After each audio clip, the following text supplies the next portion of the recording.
Is the Bible reliable? In other words, is it reasonable to believe that we still have what the authors originally wrote?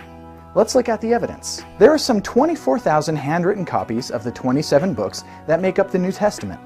The oldest fragment is dated to within decades of the original, and the oldest complete New Testament is less than 300 years from the originals. Compare that to the second best preserved ancient work, Homer's The Iliad, with 643 copies, the oldest at 500 years from the original.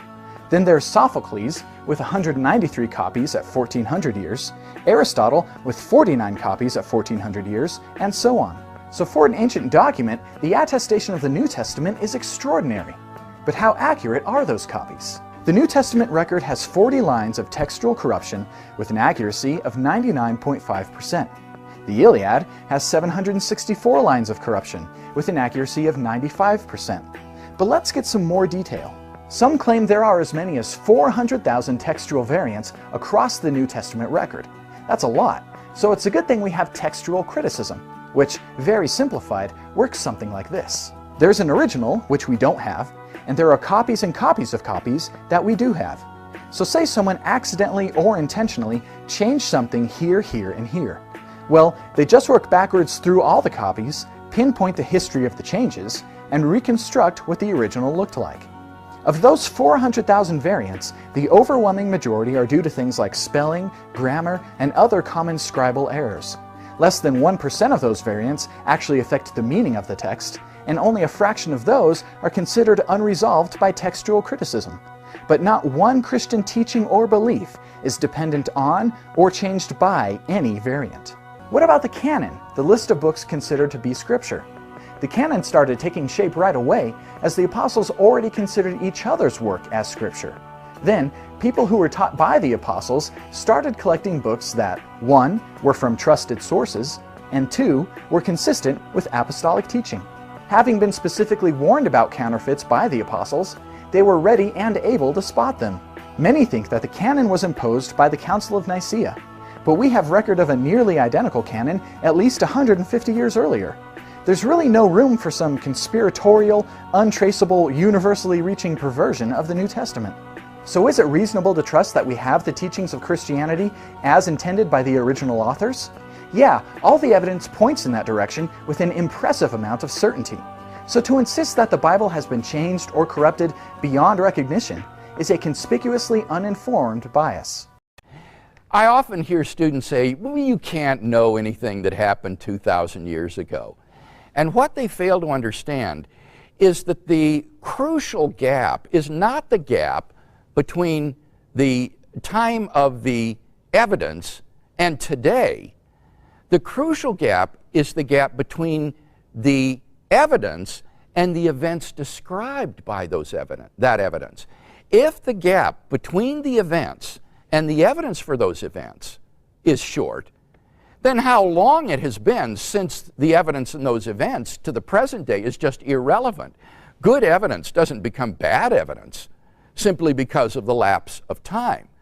And with regard to the New Testament, when we look at the evidence, what we discover is that these records of the life of Jesus were written down within the first generation after those events, while the eyewitnesses were still alive, with people who had firsthand contact with those who had accompanied Jesus during his lifetime.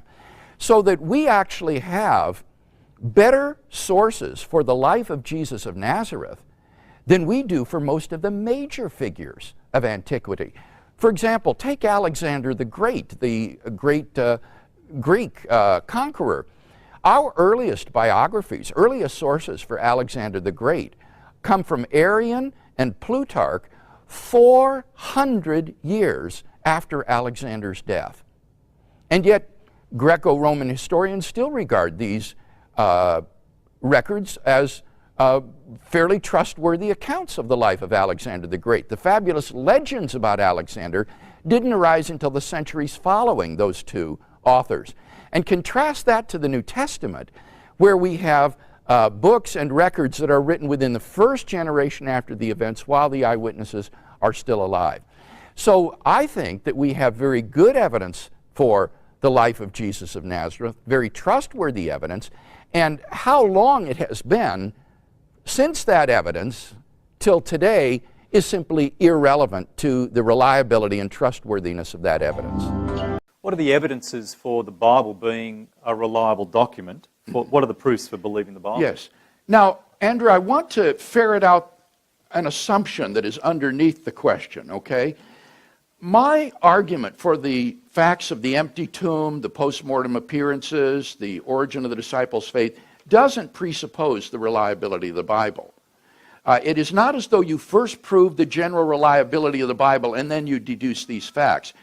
Rather, what historians do is they look at these documents just as you would look at the writings of any other ancient author, like Thucydides or Herodotus or Suetonius, and then you apply to them certain tests to try to find the historical nuggets in them.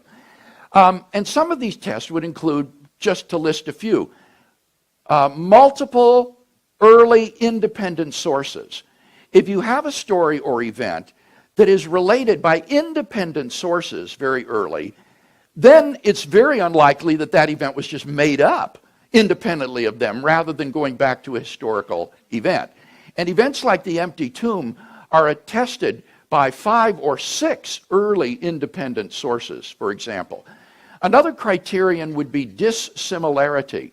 If you can show that an event or saying in the life of Jesus is unlike the Judaism that came before him, but also unlike the Christian movement that followed him, then it's unlikely that that element was the product of earlier Judaism or written back into the record by the Christian church.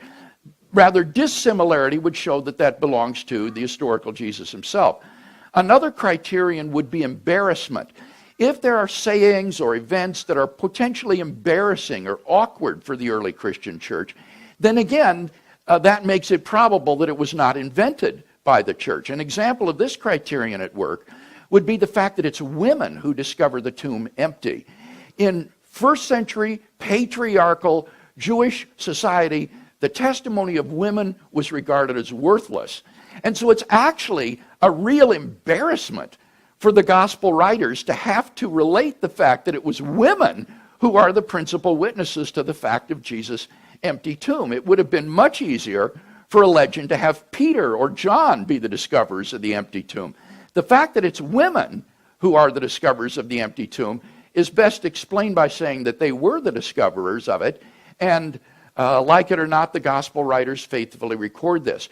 So what I want to say is that when you apply these tests, and there are many more, to the Gospels, these facts about the historical Jesus emerge as a result of the application of these historical tests. And among the facts established about the historical Jesus in the minds of most scholars would be the 4 that I mentioned, as well as many, many others about his life.